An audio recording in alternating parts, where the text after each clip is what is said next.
रुकिए, बस एक पल के लिए रुकिए और मुझे बताइए, क्या आपने कभी किसी को इतना प्यार किया है कि ये सोचकर ही सांस रुक जाए कि एक दिन वो नहीं रहेंगे? क्या आपने कभी रात के सबसे गहरे अंधेरे में, जब सब सो रहे हों और आप अकेले जाग रहे हों, यह सवाल पूछा है खुद से, अगर वो चले गए तो क्या हम दोबारा कभी मिलेंगे?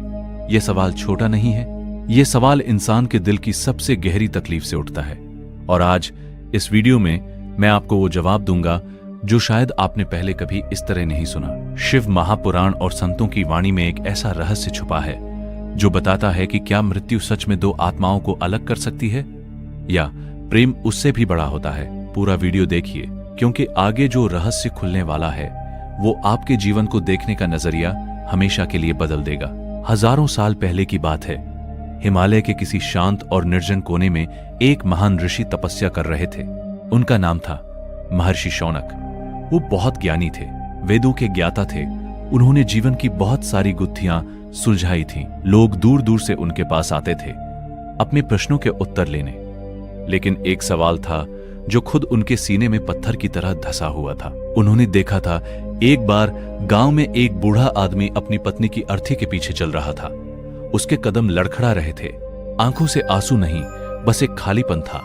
वो रो भी नहीं सकता था, क्योंकि जब दर्द बहुत ज्यादा हो जाता है तो आंसू भी जवाब दे देते हैं।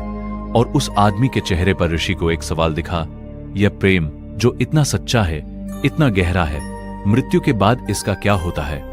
क्या वो दोनों कहीं फिर मिलते हैं या मिट्टी में मिलकर सब खत्म हो जाता है? यह सवाल ऋषि को इतना बेचैन करने लगा कि वो अपने आसन पर भी ठीक से नहीं बैठ पाते थे। रात को ध्यान में बैठते तो वो बूढ़े का चेहरा आ जाता, भोर में जप करते तो वो सवाल उठ खड़ा होता।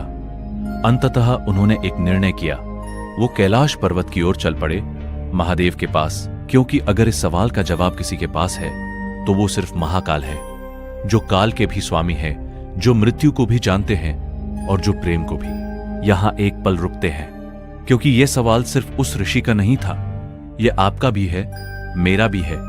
एक बेटा अपनी मां की चारपाई को देखकर सोचता है, क्या तुम कहीं हो मां? क्या तुम मुझे देख रही हो? एक पत्नी अपने पति की कमीज को सीने से लगाकर पूछती है, क्या तुम्हें मेरी याद आती है? एक बूढ़ा पति रोज सुबह उस कमरे में जाता है जहां उसकी पत्नी की तस्वीर रखी है और बस देखता रहता है, कुछ नहीं कहता, बस देखता है। यह सवाल कमजोरी नहीं है, यह प्रेम की सबसे ऊंची आवाज है। और हमारे शास्त्रों ने, हमारे संतों ने, हमारे महादेव ने इस आवाज को सुना और जवाब दिया। तो आइए उस जवाब को सुनते हैं। वर्षों की कठोर तपस्या के बाद महादेव प्रकट हुए। ऋषि शौनक की आंखों से आंसू बह निकले। उन्होंने कांपते हाथों से प्रणाम किया और पूछा, भोलेनाथ, इस संसार में पति पत्नी जन्मों भर साथ रहते हैं, एक दूसरे के बिना जीना नहीं जानते, तो क्या मृत्यु के बाद उनका प्रेम खत्म हो जाता है? क्या वो हमेशा के लिए बिछड़ जाते हैं? महादेव मुस्कुराए, वो मुस्कुराहट जो तब आती है जब कोई सच में सही सवाल पूछे। और फिर उन्होंने कहा, मुनिवर, इस संसार में दो तरह के संबंध होते हैं, एक जो शरीर से बनते हैं और दूसरे जो आत्मा से बनते हैं। जो शरीर से बनते हैं वो शरीर के साथ खत्म हो जाते हैं, लेकिन जो आत्मा से बनते हैं उन्हें मृत्यु छू भी नहीं सकती। जरा सोचिए इस बात को। हम सोचते हैं कि प्रेम आंखों से होता है, हाथों से होता है, आवाज से होता है, लेकिन महादेव कह रहे हैं, असली प्रेम तो आत्मा से होता है और आत्मा कभी मरती नहीं। फिर महादेव ने एक बात और कही जो बहुत जरूरी है। उन्होंने कहा, लेकिन मुनिवर, यह हर किसी के साथ नहीं होता। जिनका संबंध सिर्फ स्वार्थ पर टिका हो, जहां अहंकार हो, छल हो, क्रोध हो, वहां प्रेम की जड़ें गहरी नहीं होती। और जब मृत्यु आती है वो आत्माएं अलग अलग दिशाओं में निकल जाती हैं, जैसे धुआं हवा में बिखर जाता है। यह सुनकर रुकिए अभी, इसी पल अपने रिश्ते के बारे में सोचिए। क्या वो रिश्ता आत्मा का है या सिर्फ शरीर का? क्या उसमें गहराई है या सिर्फ आदत? महादेव ने एक कहानी सुनाई। एक गांव में एक जोड़ा रहता था। पति का नाम था गंगाधर, पत्नी का नाम था रामकली। ना उनके पास बड़ा घर था, ना धन दौलत, ना कोई ऊंचा ओहदा। गंगाधर दिन भर खेतों में काम करता, मिट्टी में हाथ डालता, पसीना बहाता, और शाम को जब घर लौटता रामकली दरवाजे पर खड़ी होती। गंगाधर कुछ कहता नहीं था, रामकली कुछ पूछती नहीं थी, बस उसके चेहरे को देखती और समझ जाती, आज दिन अच्छा रहा या आज कुछ भारी था, मन पर यह है असली प्रेम, बिना शब्दों के पढ़ लेना। जब रामकली किसी बात से परेशान होती, गंगाधर उसके पास बैठ जाता, बस बैठ जाता, कुछ नहीं कहता, बस होता वहां। क्योंकि कभी कभी साथ होना ही काफी होता है। हर सुबह दोनों मिलकर भगवान का नाम लेते, एक दीपक जलाते और एक दूसरे के लिए प्रार्थना करते। यही उनकी दिनचर्या थी। कोई लंबी पूजा नहीं, कोई बड़ा अनुष्ठान नहीं, बस दो हाथ जुड़े हुए, दो दिल एक साथ। साल बीतते गए, बाल सफेद हुए, झुर्रियां आईं, घुटने दुखने लगे, लेकिन उनकी आंखों में वही रोशनी रही जो पहले दिन थी। और फिर एक दिन गंगाधर बीमार हो गए, बहुत बीमार। रामकली ने दिन रात उनकी सेवा की, नींद छोड़ी, खाना भूली, बस उनके पास बैठी रही। जब अंत का वक्त आया, गंगाधर ने अपनी आंखें खोली, रामकली का हाथ ढूंढा, पकड़ा और बहुत धीरे से कहा, अगर हमारा प्रेम सच्चा है तो हम फिर मिलेंगे। रामकली की आंखों से आंसू बह निकले। उसने कुछ नहीं कहा, लेकिन उसके दिल में एक आग जल उठी, एक ऐसा विश्वास जो बुझने वाला नहीं था। हम फिर मिलेंगे। कुछ ही पलों बाद गंगाधर की सांसें थम गईं। वर्षों बाद रामकली भी इस दुनिया से चली गई, लेकिन यही कहानी खत्म नहीं होती। यहीं से असली रहस्य शुरू होता है। महादेव ने ऋषि को बताया, मृत्यु के बाद आत्मा अपने कर्मों के अनुसार अलग अलग लोकों में जाती है। यह यात्रा हर आत्मा की अलग होती है। कुछ आत्माएं जल्दी नया जन्म ले लेती हैं, कुछ सूक्ष्म लोकों में समय बिताती हैं अपने कर्मों का हिसाब चुकाते हुए, और कुछ अपने अधूरे मोह के कारण यहीं आसपास भटकती रहती है। लेकिन एक बात सबके लिए सच है, जिन आत्माओं के बीच सच्चा प्रेम होता है, उनके बीच एक सूक्ष्म धागा बना रहता है। यह धागा दिखता नहीं, तराजू पर नहीं तोला जा सकता, किसी यंत्र से नापा नहीं जा सकता, लेकिन यह होता है और यह टूटता नहीं। महादेव ने इसे एक सुंदर उदाहरण से समझाया। जब दो दीपक एक ही कमरे में जलते हैं, उनकी रोशनी मिली होती है। जब एक बुझ जाता है तो दूसरा उसकी गर्मी अपने भीतर समेट लेता है, वो उसका हिस्सा बन जाती है।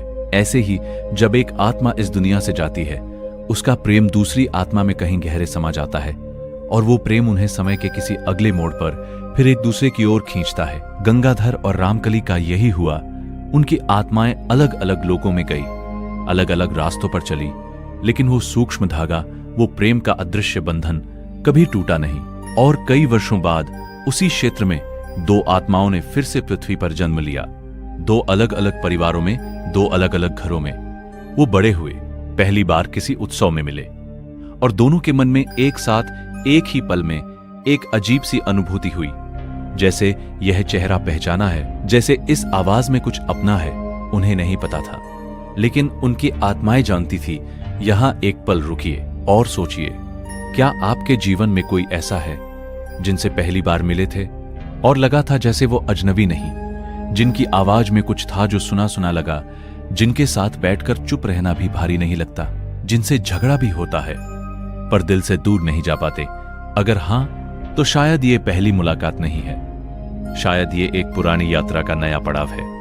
आत्माएं रास्ता जानती है, हमें बस उन पर भरोसा करना होता है। अब यहां ऋषि शौनक ने वही सवाल पूछा जो आप भी शायद पूछना चाहते हैं। महादेव, क्या ये हर पति पत्नी के साथ होता है?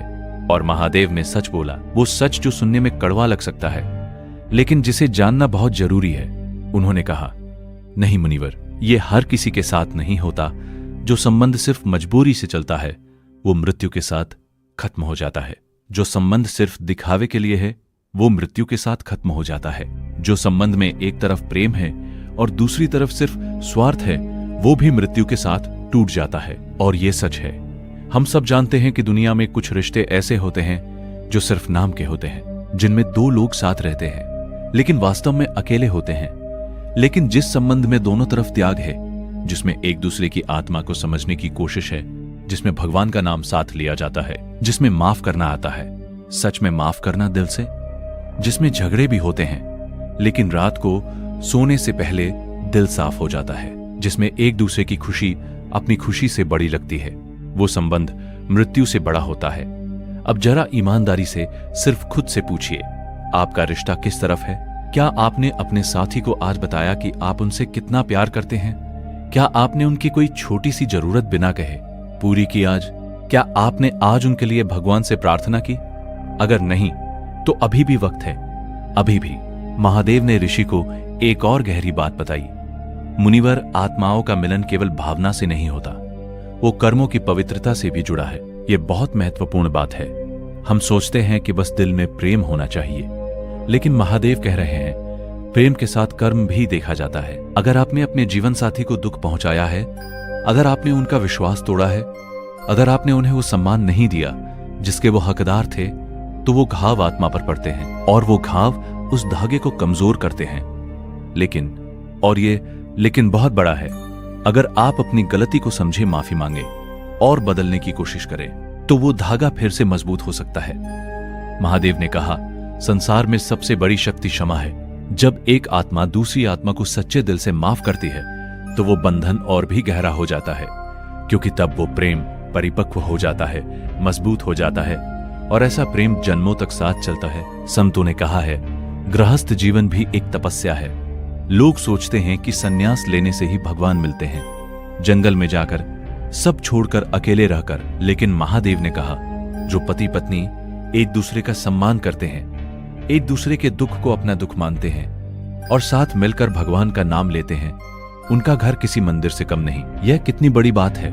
हम मंदिर जाने के लिए घर से निकलते हैं, लेकिन महादेव कह रहे हैं, अगर घर में प्रेम है, सम्मान है, करुणा है, तो भगवान वही है, आपके घर में, आपके आंगन में, आपके उस रिश्ते में। महादेव ने यह भी कहा, इस संसार में जब भी आपको किसी से मिलकर ऐसा लगे जैसे ये मुलाकात पहली नहीं है, जैसे इस चेहरे में कुछ जाना पहचाना है, तो समझिए ये आत्माओं की पुरानी पहचान है।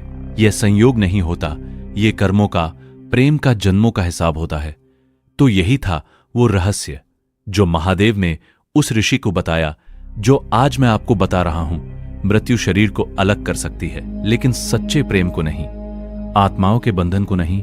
बस एक शर्त है, वो प्रेम सच्चा होना चाहिए, उसमें त्याग होना चाहिए, उसमें क्षमा होनी चाहिए, उसमें क्षमा होनी चाहिए, उसमें क्षमा होनी चाहिए, और उस प्रेम के बीच भगवान का नाम होना चाहिए।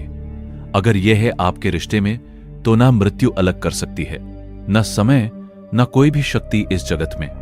आज घर जाइए, अपने जीवन साथी को देखिए और मन ही मन कहिए, तुम मेरी आत्मा के साथी हो, इस जन्म में भी और अगले जन्म में भी। बस इतना काफी है। जय श्री हरि विष्णु, जय श्री महाकाल। अगर इस कथा ने आपके दिल को छुआ, तो इसे अपने जीवन साथी के साथ जरूर शेयर करें। कमेंट में लिखिए जय श्री राम और चैनल को सब्सक्राइब करें, ताकि ऐसी और कथाएं आप तक पहुंचती रहे। बात तो सही है। बात तो सही है। बात तो सही है।